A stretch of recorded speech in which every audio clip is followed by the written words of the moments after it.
Hey, what's up, guys? Welcome back to Fantasy First. Thanks for tuning in. We really appreciate it. Today, we're going to talk running back rankings because running backs are so important for a fantasy championship run. So, here we go with the number one fantasy running back for the 2015 season, and that is Adrian Peterson. Listen, I get it. He's 30. He's had over 2,000 carries. Whatever arguments you want to use to knock the man, that's fine. He's a freak of nature, okay? We saw what this guy did after tearing an ACL at the end of the 2011 season. He came back and had arguably one of the best rushing seasons ever, okay? Now, what do you think the man's going to do with a year off, a fresh body, Norv Turner's system? You have a quarterback in place now with Teddy Bridgewater, decent weapons on the outside. Okay, I really like Adrian Peterson's potential in this offense. And again, they added pieces to the line. They brought in TJ Clemmings from Pittsburgh in the draft. Okay, they bolstered that offensive line a little bit. So I look for Adrian Peterson in a division where you have to score points to win to really get it going this year. And for me, he's just safety because I know that I'm getting double-digit touchdowns, a feat that he's done throughout his entire career. Okay, I know that he has the ability to catch the ball, and Norv likes that in his backs. So I'm going ahead and locking in Adrian Peterson as my number one overall fantasy running back. And number two here, I've got Eddie Lacy. I love the offense that he's in. Aaron Rodgers is my quarterback. I know that I'll get catches. I know that I'll get plenty of goal line opportunities as evidenced by, I believe, 2 straight years now with double-digit touchdowns. Okay? I know touchdowns are hard to predict, but in terms of Lacy, it's a little bit easier because I know the opportunities in that offense will be there. Okay? Now, James Starks did spell in a little bit on some drives, but I know that safe 1,100 plus 10 touchdowns will be there for Lacy. And again, we saw his catching ability improve last year. I believe he had over 35 receptions. We saw what he did on Sunday Night Football in New Orleans as a receiver.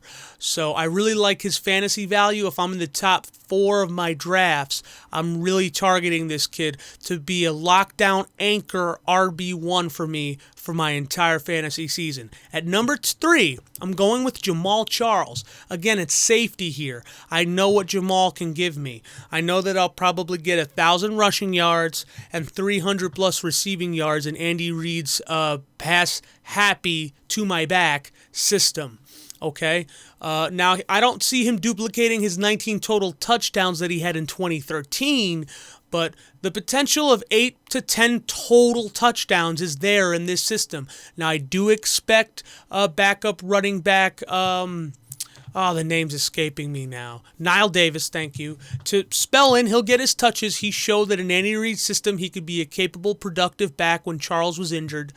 But I still expect Charles to be between the 200 and 220 carry mark with 40-plus receptions. And for me, that spells a safe RB1 season for the 28-year-old. At number 4, I'm going with C.J. Anderson. Now, before you guys bite my head off here, hear me out. We saw at the end of the season when Ronnie Hillman was hurt, when Monte Ball showed that he was an ineffective runner, appendectomy surgery or not, he just plotted, didn't look good. So they gave the undrafted free agent C.J. Anderson an opportunity, and he ran with it. Not only was he good in between the tackles, he was able to catch the ball. He was able to provide Peyton Manning with much-needed pass protection. Okay, these are huge when you play in a Peyton Manning system, especially when this guy's pushing 40. I believe he's 39. Anyways, you bring John Elway, parted ways with John Fox, Adam Gase, shipped them off to Chicago. They brought in Gary Kubiak, and Gary Kubiak is best known for his zone blocking system, one cut, that really helped Arian Foster kind of blossom and bloom into the running back we know today. So I love the system. I love the quarterback. I love the division. You're not really looking at dominant run defenses, and I believe C.J. Anderson's all-around game will help him produce close to a 2,000 total scrimmage yard season. Now, that could be a little high, but I think that's his ceiling if he gets 70% of the workload carries and if he's there on most third downs. So I'm locking C.J. Anderson in at number 4. At number 5, Would have been my number 1 overall pick had he not been suspended, Le'Veon Bell. This kid is seriously developing into one of the best running backs in the National Football League. He's basically a bigger Jamal Charles, but does more. He's patient. He's powerful. He can run it inside the tackle box, outside the tackle box. But again, his ability as a receiver is just ridiculous. Over 80 receptions, over 800 yards. I believe 3 total touchdowns in the receiving game. You couple that with his 1,300 plus yards that he had, and you know what? The sky's the limit for this guy, especially in an offense with a good quarterback, 2 good outside weapons in Antonio Brown and Martavis Bryant. So there will be room for this kid to run. I think the sky's the limit. I'd pick him number 1 overall if I could, but he's suspended for smoking the weed. So, unfortunately, he'll be dropped a bit. Now, if I'm picking 5, 6, 7 overall and he flies down to me, I can't pass up on that type of value. I'll have to draft a little better at the end of my draft, get some handcuff at running back for the first couple weeks of the season. But if I can let's say the suspension is 3 games, if I can come out of that 2-1 with Bell back, I'm looking pretty happy. So I'm taking Bell as my number 5 overall running back. And number 6, I've got Marshawn Lynch beast mode. Again, he's had the most carries in the NFL since he got going, okay, or since he entered Seattle, okay. He's got Russell Wilson as his quarterback. Jimmy Graham will provide a much-needed deep threat, middle-of-the-field receiver, and I think this offense will really go to another level. Now, I expect his carries to slightly drop, but again, I think Lynch is looking at 230 to 50 carries. You know the double-digit touchdowns are going to be there. He's done that every year in Seattle since he's been there. And for me, Marshawn is just a safe pick. Now, some games, his back was hurting or whatever. Whatever the case was where he wouldn't play for a quarter, we saw Robert Turbin in there, that's fine. They paid Lynch big money. I expect them to ride out their workhorse until he can't go anymore. Pick Marshawn in the first round, middle to late with confidence. At number 7, I'm going with the homer here, LeSean McCoy. Again, we know what type of volume he's expected. They came out, Rex pretty much said, we want to give this guy 300 touches. We feel like he's a dynamic player in the backfield, and he is. You're going to get catches. You're going to get big plays from this guy. We'll see who comes in on goal line situations, whether it's Anthony Dixon or Fred Jackson, but it could be LeSean McCoy.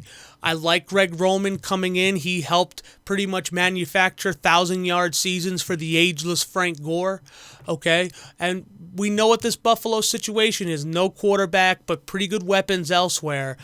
So we do know that teams are going to stack the box to try to stop LeSean, but I feel like LeSean, his volume, and the type of talent he is, as well as him catching the ball, I can't pass him up at number 7 overall. At number 8 overall, I'm going with Jeremy Hill. This guy is seriously a stud. 5.5 yards per carry, over 220 attempts, okay? That just spells awesomeness for me. And I don't care if Giovanni Bernard's there. I know some of his touches will get taken away. But when I look at Jeremy Hill, I see a serious stud in the making. And that's what I like to see. I'm looking for a breakout candidate here at running back. He catches the ball. The Bengals used 2 of their first picks, I believe, in the draft on Cedric Ogbuehi and Jake Fisher from Oregon, so they strengthened that offensive line, although Ogbuehi might need a redshirt season. We'll see. But Jeremy Hill is going to be needed to help take some of the pressure off turnover-prone Andy Dalton. And this will be the year that Jeremy Hill does rush for over 1,300 yards. So if I'm at the end of my first round, early second round, I'm targeting this guy and I'm taking him and I'm not looking back. At number 9, I've got DeMarco Murray. He's not rushing for 1,800. Don't ask for it. But he's in a Chip Kelly system that produces volume. Okay, he's got decent outside weapons. First-round pick Nelson Aguilar looks to fill that Jeremy Maclin role. You've got second-round potential stud in Jordan Matthews, who will probably man down that slot role again. And again, the schedule is looking pretty good for the Eagles in the early going. I really like the type of season that Murray can have. Now, again, Ryan Matthews is going to come in and take some touches. Darren Sproles is going to come in and take some touches, and I understand that.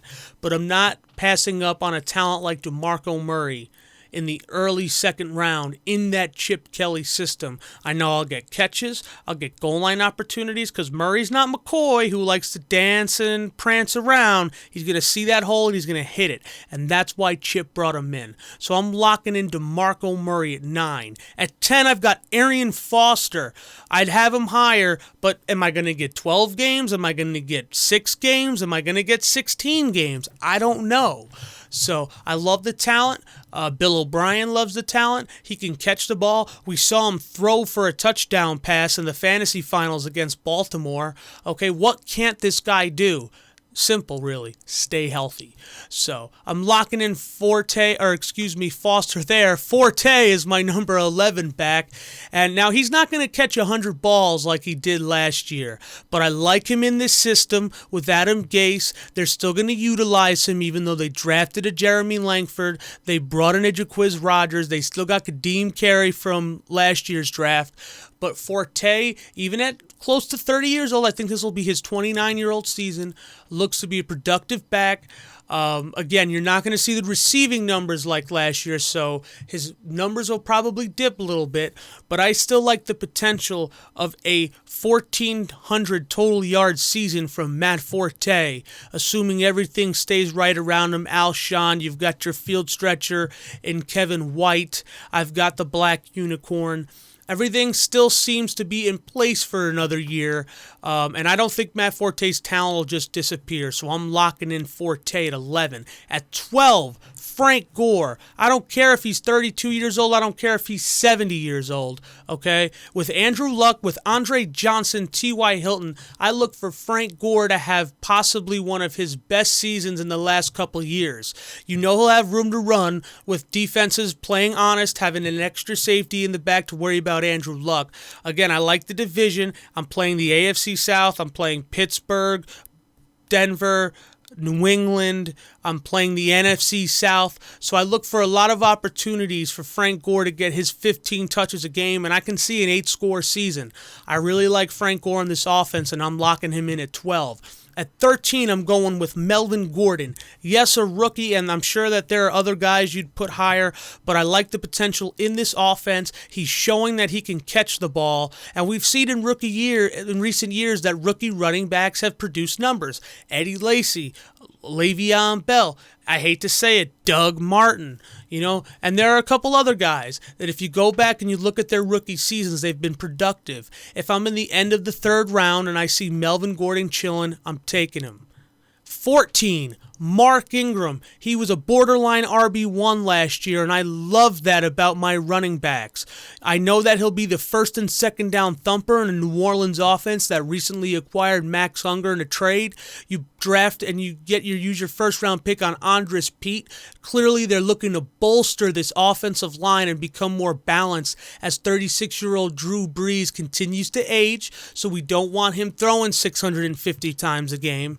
I look for Mark Ingram to come in, expand on last season, be that early down thumper, and be a borderline RB1 potentially. Now again, you're playing the AFC South, you're playing the NFC South. I like a lot of the scheduled games here, and I like Mark Ingram as another early to mid third round pick.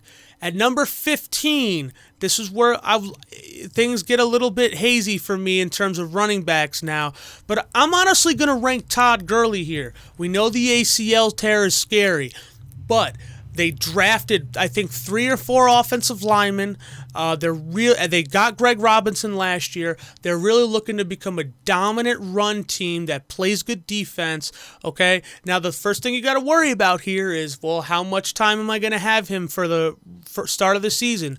We don't know. He could be on PUP. He could be on IR. We'll see. But at this point, in the 5th, 6th round. Will I take a chance on a guy like that? Absolutely, because I know that he could potentially come in and help me win my fantasy championship. I'm locking Todd Gurley in as my 15th ranked running back. Thanks, guys, for listening. This was 1 through 15. Please, if you love the content, give me a like, give me a subscribe. It takes 2 seconds to click those buttons. And again, I'd love to hear what you guys would think. So thank you so much for listening, and we'll see you next time. High stakes sports debates.